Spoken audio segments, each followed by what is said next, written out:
Почитувани граѓани, медиумите на Никола Груевски продолжуваат да шират лаги и да ја кријат вистината од граѓаните. Затоа се потребни реформи на медиумите за вистината конечно да допре до граѓаните. Вистината целосно ги разобличува лажните ветувања на градоначалникот од редовите на ВМРО ДПМН Маријан Ристевски. Во населбата Сточен пазар, каде што се наоѓаме, Ристевски вети изградба на ново основно училиште за децата од оваа населба и населбата Жабино Мало со рок на изградба до 2013 година. Еве сега сме 2016 година, ново училиште се уште нема.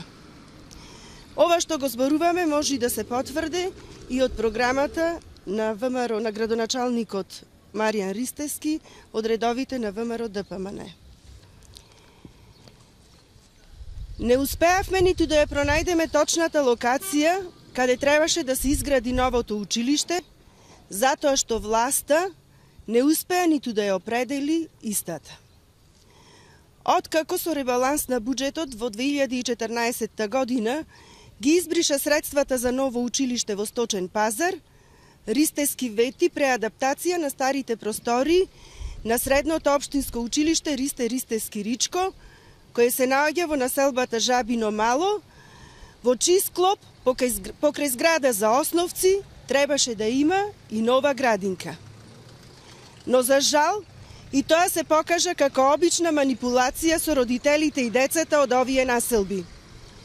Ниту таму не се направи ново училиште, но ни нова градинка. Повторно прашуваме, исто како и за неизградените мостови, дали предвидените средства за изградба на основно училиште во Сточен пазар изминатите години се трошеа на честите патувања на Маријан Ристевски во Австралија. После 11 години власт на Маријан Ристевски и потрошени фантастични 200 милиони евра, народни пари, се уште не е решен проблемот со недостаток на места во детските градинки. Табеларниот приказ ја прикажува состојбата во детските градинки.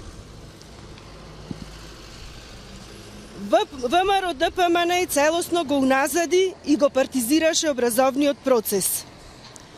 Од таму го прашуваме директорот на основното училиште Страшо Пинџур во село Мало Коњари, Зоран Петрески, има ли логика постоењето на две паралелки во Кадино село, кога таму има едва и деца и за една паралелка?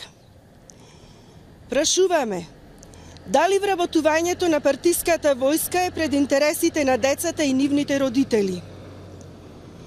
Драги граѓани, затоа се потребни реформи во медиумите, за вистината конечно да допре до вас. Благодарам.